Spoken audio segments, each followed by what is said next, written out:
الحمدللہ رب العالمین والصلاة والسلام علی سید الانبیاء والمرسلین۔ سامعین کرام و معزز ساتھی بزرگان دین و برادران اسلام، الحمدللہ ثم الحمدللہ، اللہ تبارک و تعالیٰ کی خاص عطا کردہ توفیق پاک سے مسائل فقہیہ کا سلسلہ جاری و ساری ہے۔ اس سلسلے میں ہم لوگ نماز سے متعلقہ مسائل اور فضائل جاننے کی کوشش کر رہے ہیں۔ اس وقت جو ہمارا موضوع ہے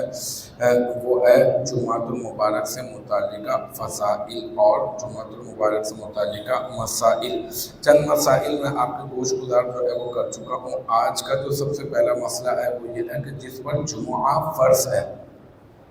اگر اس نے جمعہ کی نماز سے پہلے نماز پڑھ لی ظہر کی تو کیا حکم ہوگا؟ میں نے آپ کو یہ بتایا تھا، ان کو اٹھا لیا باہر روانہ کرو، باہر جاؤ۔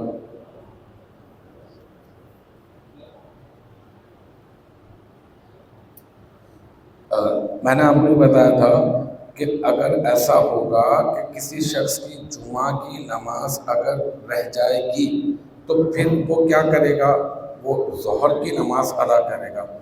لیکن اب اگر جمعہ اس کے اوپر فرض ہے اور ابھی جمعے کا وقت بھی ہے، ابھی جمعہ کہیں پر ہوا ہی نہیں ہے، لیکن یہ کہ اس نے پہلے ہی ظہر کی نماز پڑھی، تو اب اس کا کیا حکم ہوگا؟ تو یاد رکھیں مکروہ تحریمی ہے، اور باقاعدہ امام ابن امام رحمۃ اللہ علیہ نے اس کے متعلق یہ ارشاد فرمایا کہ ایسا کرنا باقاعدہ جو ہے وہ حرام کے زمرے میں ہے، کہ اگر اس نے اگر پڑھ بھی لی، اگر جمعے سے قبل جو ہے وہ ظہر کی نماز اگر پڑھ لی تو بھی وہ جمعے کی نماز پڑھے گا، اگر نہ پھر ایک تو پہلے پڑھنے کا گناہ اور پھر اس کے بعد جمعہ کو ترک کرنے کا گناہ جو ہے وہ اس کے نامہ اعمال میں جو ہے وہ شامل ہوگا۔ اچھا، اسی طرح سے دوسرا جو مسئلہ ہے وہ دوران خطبہ جو ہے وہ کھانے پینے یا بات چیت کرنے کے متعلق کیا حکم ہے؟ دیکھیں اس کے متعلق بار یہی توجہ دلائی جاتی ہے، لیکن اس کے باوجود بھی چند ایسے افراد، اکثر نہیں،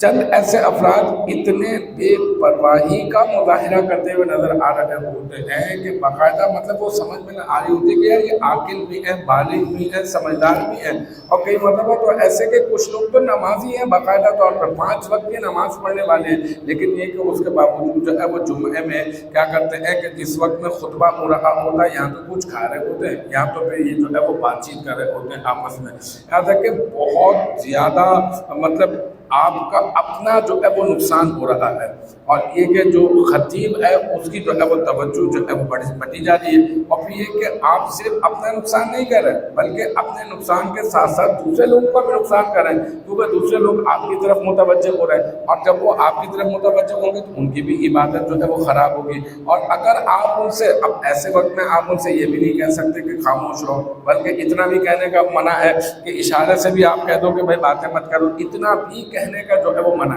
یعنی آپ اتنا توجہ اور انہماک کے ساتھ سنیں۔ تو المختصر یہ ہے کہ اس کی اہمیت کو جانتے ہوئے جو اس طرح کے افراد ہیں کہ جو جمعۃ المبارک میں خطبے کے دوران بات چیت کرتے ہیں تو وہ اس سے اجتناب کریں۔ بالکل اسی طرح سے جو ہے وہ اس وقت میں تو چلے عربی پڑھی ہوتی ہے اور عربی جو ہے وہ رٹی ہوئی ہوتی ہے خطیب کو، تو لہٰذا وہ پڑھتے چلے جا رہا ہوتا ہے، اور ایک دو اس طرح کے افراد نظر آئے تو وہ جو ہے وہ اس طرح سے وہ ان کو نظر انداز کر دے گا۔ لیکن یہ کہ یہ بھی ایک المیہ دیکھا گیا ہے کہ جس وقت میں باقاعدہ طور پہ تقریر ہو رہی ہوتی ہے، ایک موضوع بتا ہوا ہوتا ہے باقاعدہ طور پہ، اور اس کے اوپر جو ہے وہ گفتگو کی جا رہی ہوتی ہے، وہ بتا رہا ہوتا ہے کہ پہلی چیز یہ ہے، دوسری چیز یہ ہے، تیسری چیز یہ ہے، اس کی یہ فضائل ہے، اس کی یہ فضیلت ہے، مسائل بھی بتا رہا ہوتا ہے خطیب، اور اس وقت میں پہلی صف کے اندر کچھ لوگ افراد موجود ہوتے ہیں جو باقاعدہ طور پر باتوں میں اور خوش گپیوں کے اندر جو ہے مبتلا نظر آ رہے ہوتے ہیں، اور حال احوال کا سلسلہ جو ہے نا وہ معلوم پوچھنے کا جو ہے وہ سلسلہ چلا ہوتا ہے۔ اور کچھ لوگوں کا معاملہ اس طرح سے ہوتا ہے کہ وہ کیا کرتے ہیں، وہ عطر کی ایک شیشی لے کر آ جاتے ہیں